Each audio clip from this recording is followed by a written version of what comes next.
Imagine waking up tomorrow and seeing the iPhone 16 Pro Max priced at over $2,000. Sounds outrageous, right? Well, that almost became reality.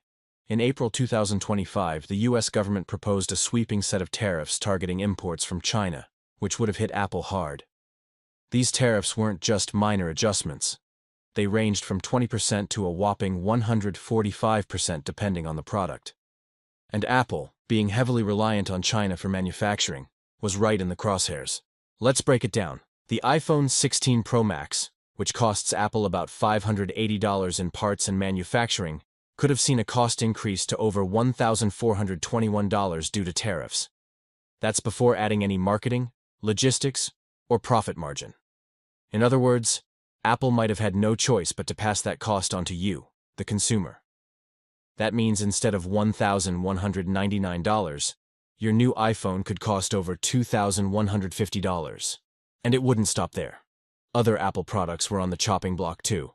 Take the M2 MacBook Air, for example. The parts and assembly cost around $506. With the proposed 145% tariff, that cost would jump to over $1,239 before profit margins.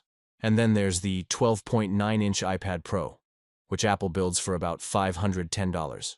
The tariff would push its base cost to more than $1,250, higher than its original retail price of $1,099. It's clear that these tariffs weren't just numbers on paper. They had real potential to impact your wallet. But then, a last-minute decision came down from the Trump administration. Key electronics like smartphones, laptops, and memory chips would be exempt from the new tariffs, at least for now. That means no immediate price hikes for your iPhone or MacBook.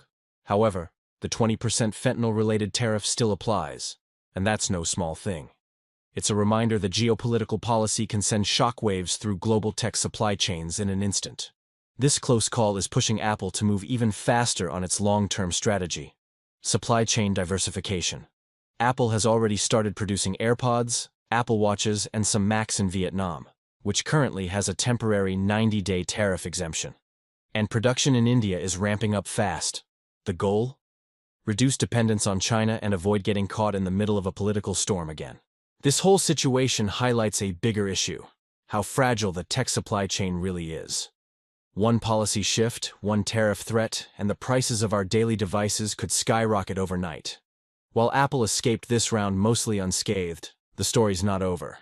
The global economy is unpredictable, and Apple, and consumers like you, will need to stay nimble. So what can you do? Stay informed. Understand where your tech comes from and how international trade affects it. And of course, subscribe to the channel for more deep dives into the business and politics behind your favorite gadgets. We'll keep you updated on every twist and turn, so you don't have to wonder what's really happening behind that glowing Apple logo.